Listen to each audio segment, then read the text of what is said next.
Hello everyone, मैं पिंकी चौधरी आप सभी का स्वागत करती हूँ आपका अपना चैनल ज्ञान नीति टूवर्ड सक्सेस चैनल पे। IBPS, RRB एंड पीओ का एग्ज़ाम हमारा नज़दीक है। पीओ का एग्ज़ाम तो हमारा 1 अगस्त से स्टार्ट होने वाला है, ठीक है।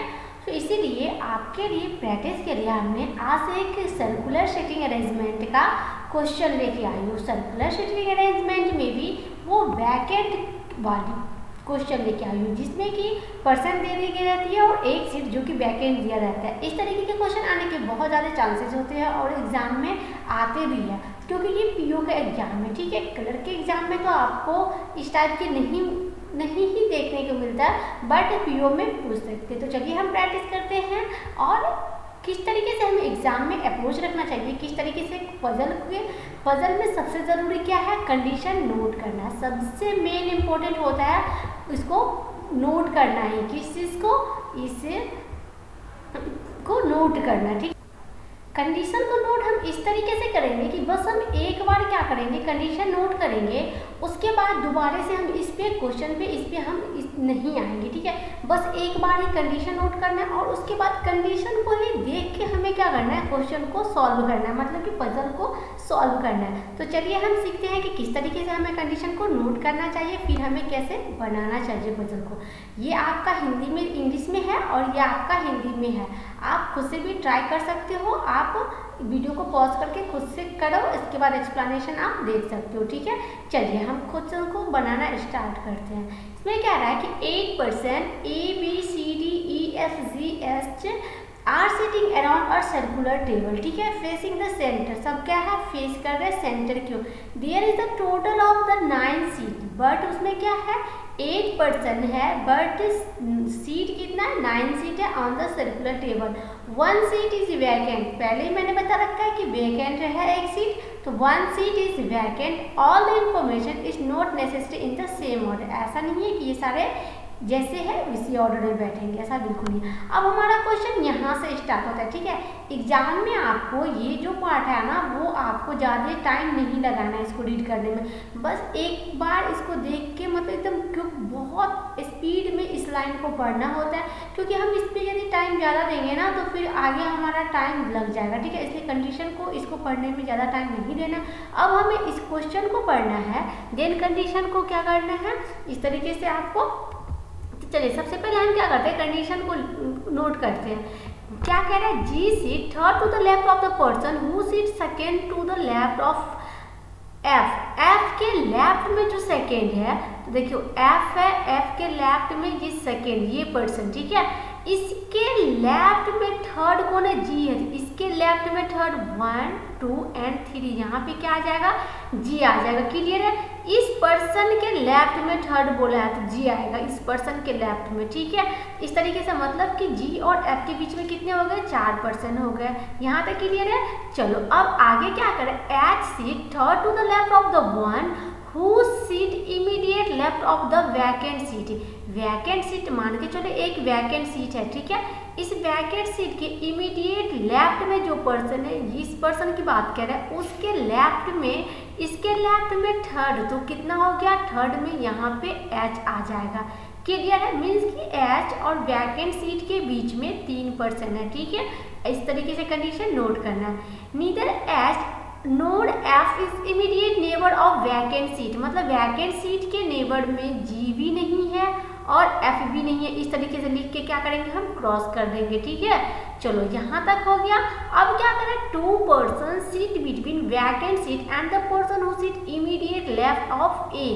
ए के इमीडिएट लेफ्ट में जो है, इसके इमीडिएट लेफ्ट में जो है और वैकेंट सीट के बीच में, ये मान के चलो ये वैकेंट सीट है और ये इमीडिएट लेफ्ट में ए के ये पर्सन होंगे, इसके बीच में कितने, 2, मतलब कि वैकेंट और ए के बीच में क्या है, 3 पर्सन है। ऐसे कंडीशन हमको नोट करना है, ठीक है। क्लियर है। यहाँ तक ये कंडीशन हो गया। उसके बाद फिर क्या कह रहा है, C seat third to the left of B. B के लेफ्ट में, बी के लेफ्ट में थर्ड कौन है, सी है। तो ये हमारा एक कंडीशन ये हो गया, ठीक है। उसके बाद फिर क्या कर, there are only 3 person seat between A and D. A और डी के बीच में, ए और डी के बीच में क्या है, 3 पर्सन है, ठीक है ना। यहाँ पे लिखा हुआ 3, only 3% seat between A and D, इसके बीच में कितना है 3% है, और एक कंडीशन हमारा ये था, ठीक है। सारे कंडीशन को हम क्या करते हैं इस तरीके से नोट कर लेते हैं। उसके पास क्या कह रहा है, इधर फ्रॉम द राइट और लेफ्ट साइड ऑफ ए के राइट और लेफ्ट साइड में 3% किसके ए एंड डी के बीच में, ठीक है। उसके बाद क्या है, E is not an immediate neighbour of A के इमीडिएट नेबर में ई नहीं है, तो यहाँ पे ए है ना, तो ए के या तो आप यहीं पे ई लिख के इस तरीके से यहाँ क्रॉस कर दो, या फिर साइड में आप यहाँ पे ए लिखो और यहाँ पे ई इस तरीके से लिख के क्रॉस कर दो, मतलब कि ए के नेबर में ई नहीं होगा। क्लियर है यहाँ तक। अब देखो 9% है, सर्कुलर टेबल है, तो हम इसको किस तरीके से बना लेंगे, ये हो गया। अब इसमें हम क्या करेंगे 9% को सीट करा लेंगे, ठीक है। 9% दो कंडीशन लेके चलेंगे, एक हमारा कंडीशन बनेगा, मे बी एक ही कंडीशन में बन जाए, मे बी अगर एक रॉन्ग होता है तो सेकंड कंडीशन हमारा बन सकता है, मतलब उसमें हो ही जाएगा, ठीक है। इतना हमें पता है कि सारे क्या है सेंटर की ओर है, तो एक को कर लिए मीन्स कि सारे हमारे क्या है सेंटर की ओर है। यहाँ तक क्लियर है। चलो अब हम क्या करते हैं, इस कंडीशन को मर्ज करना स्टार्ट करते हैं। अब आप देखो इसमें सबसे इम्पोर्टेंट कंडीशन आपको कौन सा लग रहा है, मुझे तो ये जी और एफ का लग रहा है। क्यों? क्योंकि देखो जी और एफ ये वाली कंडीशन को फिल करते हो तो फिर ये जी वाली और ये वाली कंडीशन यहाँ से कैंसल आउट, यहाँ से वैकेंट, ये जी और एफ है, ठीक है, और जी और एफ ए और डी यहाँ पे ये है, फिर ये वैकेंट वाली है, फिर वैकेंट से ए एंड सी ये वैकेंट है, ये वैकेंट वैकेंट और ये ए और डी ये सारा एक साथ जा रहा है। तो सबसे पहले हम क्या करते हैं एच को और ये वैकेंट को, ये कंडीशन सबसे सही लग रहा है, ठीक है, पहले इसको हम डालते हैं, ठीक है। आप देख लो यदि हम वैकेंट सीट यहाँ पे मानते हैं कि ये हमारा वैकेंट है, ठीक है, वैकेंट ये वाला वैकेंट है, ये वैकेंट है और एक के साथ ये आ जाएगा, ठीक है। तो चलो हम सबसे पहले यहाँ पे अगर ए डालते हैं तो ए डालेंगे तो ए 1 2 3 तो वैकेंट यहाँ आ जाएगा, तो 1 2 3 मीन्स वैकेंट क्या हो जाएगा यहाँ पे हमारा आ गया, ठीक है। एक मिनट पेन हम कलर चेंज कर लेते, ठीक है, वैकेंट यहाँ आ गया। इसमें भी क्या करेंगे ए यहाँ होगा 1 2 3 वैकेंट हमारा क्या हो जाएगा यहाँ पे आ जाएगा। क्लियर है। अब देखो वैकेंट से क्या करें, लेफ्ट में 3% छोड़ के एच है तो 1 2 3 एच यहाँ आ जाएगा, 1 2 3 छोड़ के एच यहाँ आ जाएगा, ये भी हो गया। अब यहाँ पे ये देखो ए और डी के बीच में 3% है तो 1 2 3 डी यहाँ पे आ जाएगा, 3% है। और इधर से भी देखो तो 1 2 3 क्योंकि ये तो वैकेंट है ना, तो इधर से भी 3, लेफ्ट से भी 3 और राइट से भी 3 हो जाएगा। सेम इसमें भी यहाँ पे क्या आ जाएगा डी आ जाएगा। ये कंडीशन हमारा हो गया, ये भी कंडीशन हमारा हो गया, ये भी कंडीशन हमारा हो गया। अब ये देखो कि वैकेंट के नियर में यहाँ पे हम जी और एफ दोनों को नहीं रख सकते, ठीक है। तो जी को यहाँ नहीं रख सकते हो तो एफ के क्या है लेफ्ट में 5th स्थान पे जी जाएगा, बीच में 4 है तो 5th में जी जाएगा। तो हम यहाँ पे देखते हैं कि एफ के, ठीक है। और दूसरा ये भी कंडीशन देख लो कि बी के लेफ्ट में 3rd सी है, तो B वाला कंडीशन हम मर्ज करेंगे तो यहाँ पे देखो B यहाँ पे है, ठीक है। एक तो बनता है कि B यदि यहाँ पे डालते हैं तो 1 2 3 एक यहाँ पे है कि C यहाँ पे आएगा, और दूसरा कंडीशन बन रहा है कि अगर B को यहाँ पे डालते हैं तो 1 2 3 C यहाँ पे बन रहा है, ठीक है। तो चलो ये कंडीशन को हम पहले कर लेते हैं। तो एक में हम इसमें डाल लेते हैं, एक में हम इसमें करते हैं, ठीक है। तो यहाँ पे देखो यदि आप B को यहाँ पे रखते हो तो लेफ्ट में 1 2 and 3 मतलब C यहाँ पे आ जाएगा। एक कंडीशन हमारा बन रहा है यहाँ पे B, तो 1 2 3 C यहाँ पे आ जाएगा। क्लियर है यहाँ तक। अब इसमें देखो आपको F और G के लिए कौन सा बच रहा है, यहाँ पे हमारा G और F नहीं आ सकता है, वैकेंट के पास नहीं आ सकता है, तो सिर्फ 1% यहाँ पे बच गया कि यदि F यहाँ पे रखते तो 1 2 3 4 तो G यहाँ पे आ गया, ये कंडीशन सेटिस्फाइड कर गया। और एक क्या था A के नेबर में E नहीं है, तो A के नेबर में E नहीं तो E कहाँ जाएगा, यहाँ जाएगा। अब तो ये मेरा बिल्कुल बन गया ना। अब ये बन गया तो एग्जाम में मुझे इसे टच करने की जरूरत नहीं, क्योंकि एक ही कंडीशन जो होगी जो हमारी सही होगी, दोनों कंडीशन सही नहीं हो सकती है। अब हम इसमें चलो देखते हैं। तो आप इसमें क्या देख रहे हो कि इसमें एफ से जी के लिए कहीं भी स्पेस दिख रहा है? नहीं दिख रहा है, क्योंकि यहाँ पे देखो यदि यहाँ पे आप एफ को रखते हो तो देखो 4% तो यूं ही आ जाता है ना, तो यहाँ तो ऑलरेडी एक बैठा हुआ है ना, तो दूसरे को तो यहाँ नहीं बैठा सकते ना। तो अब दूसरा कोई अगर यहाँ पे जी डालते हो, अगर मान के चलो सॉरी जी नहीं एफ, अगर f को यहाँ पे डालते हो तो क्या हो जाएगा? g आएगा 1 2 3 4 मतलब फिफ्थ, यहाँ पे क्या आ जाएगा? g आ जाएगा। और एक यहाँ पे एक बच गया पर्सन e, तो e हमारा यहाँ पे आ जाएगा, जो कि यहाँ बोला गया है कि a जो है e के नेबर में नहीं है, तो ये कंडीशन हमारा रॉन्ग हो गया। इसके ये e जो है a के नेबर में आ गया ना, ये कंडीशन तो मेरा ऐसे ही रॉन्ग चला गया ना। क्लियर है? यहाँ तक समझ में आ गया कि हमें कंडीशन किस तरीके से हम कर रहे हैं? चलिए, आई होप कि आपको अच्छे से समझ में आ गया है ये। तो चलो अब हम क्या करते हैं, क्वेश्चन को सॉल्व करना स्टार्ट करते हैं।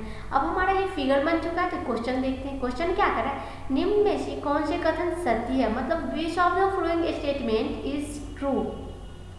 तो स्टेटमेंट ट्रू, तो D seat second to the right of B, B के राइट में सेकेंड, तो बी के राइट में सेकेंड, यहाँ देखो बी के राइट में सेकेंड डी है, मतलब कि ये बिल्कुल सही है। अब क्या E and C is together, E और C क्या साथ में है? तो E और C तो साथ में नहीं है, ये क्या हो गया? हमारा रॉन्ग हो गया। C seat third to the left of B, B के लेफ्ट में थर्ड, B यहाँ पे है, B के लेफ्ट में 1 2 एंड 3, मतलब ये भी कंडीशन क्या है? हमारा सही है। तो हमारा क्या हो जाएगा? A एंड C सही है, मतलब कि हमारा क्या हो जाएगा? D हमारा आंसर हो जाएगा। क्लियर है? D हमारा क्या होगा? आंसर हो जाएगा। चलो नेक्स्ट क्वेश्चन पे चलते हैं। नेक्स्ट क्या कर रहा है? Which of the following statement is are false, इसमें से कौन सा फॉल्स है, गलत है? तो G seat 2 place away from the vacant, vacant से 2 प्लेस अवे, तो आप देखो वैकेंट यहाँ पे है, क्या आगे 2 सीट यहाँ पे जी है? नहीं, ये तो पीछे है ना, तो ये कंडीशन हमारा क्या हो गया? रॉन्ग हो गया। B seat immediate left of D, D के इमीडिएट लेफ्ट में, तो डी यहाँ पे है इमीडिएट लेफ्ट में, तो वैकेंट है, मतलब कि ये भी कंडीशन हमारा क्या हो जाएगा? रॉन्ग हो जाएगा। ठीक है। B seat second to the right of A, A के राइट में, ए के राइट में सेकेंड बी है, तो हम चलो देखते हैं। ए यहाँ पे है राइट में, सेकेंड हमारा बी है, बिल्कुल सही कह रहा है, तो ये कंडीशन क्या हो जाएगा? हमारा सही हो जाएगा। तो हमारा आंसर क्या बनेगा? डी बनेगा। A and B are wrong, तो इसमें रॉन्ग ही तो पूछा ना, फॉल्स ही पूछा ना कि कौन सा हमारा क्या है? गलत है। क्लियर है? यहाँ तक समझ में आ गया ना ये कैसे होगा?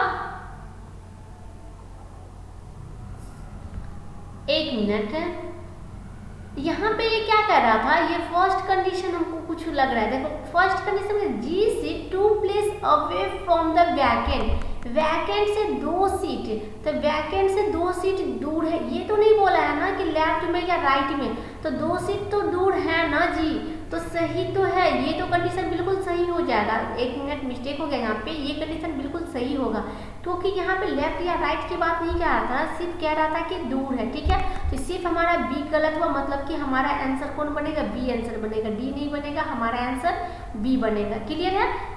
इसी तरीके से कंफ्यूजन हो जाता है एग्जाम में भी कि हम पढ़ते हैं, बनाते तो सही है, बट हम क्या करते हैं, क्वेश्चन को ठीक करने में हमें थोड़ी सी मिस्टेक हो जाती है, जिससे हमारा क्वेश्चन रॉन्ग हो जाता है। 1 नंबर तो जाता ही जाता है, साथ में 0.25 भी हमारा चला जाता है, इसलिए हमें क्या करना है? ध्यान से क्वेश्चन को रीड करना है। चलिए नेक्स्ट क्वेश्चन को पढ़ते। क्या कहता है? Who among the following person sit third to the right of G, G के राइट में थर्ड, तो जी हमारा कहाँ पे है?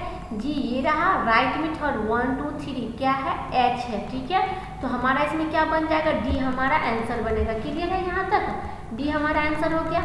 चलो उसके बाद हम लोग देखते हैं। अब आप देखो यहाँ पे ये क्या है, यहाँ पे ये क्वेश्चन कह रहा है, क्या कह रहा है इस क्वेश्चन में? चलो पढ़ लेते हैं हम इस क्वेश्चन को। कह रहा है what is the position of A with respect to D, D के रिस्पेक्ट में ए की पोजीशन क्या है? तो चलिए हम देख लेते हैं क्वेश्चन पे। डी के रिस्पेक्ट में ए, तो किसके रिस्पेक्ट में था? फिर से एक मिनट, हाँ डी के रिस्पेक्ट में ए का पोजीशन था, तो डी यहाँ पे है रिस्पेक्ट में ए 1 2 3 एंड 4। ठीक है, लेफ्ट में 4 है। ठीक है, तो चलो हम यहाँ पे देख लेते हैं फोर्थ टू द लेफ्ट।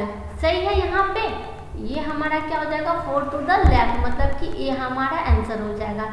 चलिए नेक्स्ट क्वेश्चन पे मूव करते हैं। क्वेश्चन क्या कर रहा है, 4 of the following 5 are alike in a certain way based on the given arrangement and so from a group which of the following pair doesn't from a group।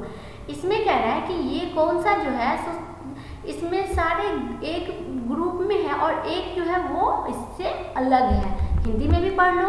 दी गई व्यवस्था के आधार पर निम्नलिखित 5 में से 4 एक निश्चित तरीके से एक जैसा है, इसलिए एक समूह में बनते हैं। निम्नलिखित में से कौन सी जोड़ी जो समूह में नहीं बनती है, तो उसको देखना है एच और बी। तो चलो हम लोग देखते हैं, पहले क्वेश्चन से देखना स्टार्ट करते हैं। एच और बी, तो एच यहाँ है, बी यहाँ है, मतलब कि नेबर पड़ोसी है। ठीक है, एच और बी क्या है, नेबर है। अब ये देख लिए। उसके बाद सी और ए, सी और ए क्या ये भी नेबर की ही दिया है क्या, तो चलो देख लेते। सी और ए सही है, ये भी नेबर का ही दिया हुआ है, मतलब कि नेबर नेबर पूछ रहा है। चलो उसके बाद क्या है, जी और ई, तो जी और ई का देख लेते हैं। तो जी यहाँ पे है और ई यहाँ पे है, ये भी नेबर ही है। तो चलो उसके बाद हम नेक्स्ट देखते हैं। उसके बाद हमारा क्या आ जाएगा, एफ और एच। तो एफ और एच की देख लेते हैं। तो ये क्या है, एफ यहाँ पे है और एच कहाँ पे हमारा, यहाँ पे। ये नेबर नहीं है, मतलब कि इसमें से ऑड यही होगा। ठीक है, ऑड पर्सन का पूछा है तो यही हमारा ऑड हो जाएगा, मीन्स हमारा आंसर कौन सा हो जाएगा, डी हमारा आंसर हो जाएगा। क्लियर है, यहाँ तक समझ में आ गया। एग्जाम में हमें इसी तरीके से क्वेश्चन को सॉल्व करना है, साथ ही साथ हमें कंडीशन इसी तरीके से नोट करना है और सॉल्व करना है। आई होप कि आपको ये सेशन पसंद आया। यदि आपको ये वीडियो पसंद आई है तो वीडियो को लाइक कीजिए, दोस्तों के साथ शेयर कीजिए और आप अपना रिव्यू हमें कमेंट में ज़रूर बताइए कि आपको हमारी वीडियो कैसी लगती है। हमारे YouTube चैनल को सब्सक्राइब कीजिए, बेल आइकन को प्रेस कीजिए ताकि नेक्स्ट वीडियो की नोटिफिकेशन आपको समय से मिलती रहे। Thank you.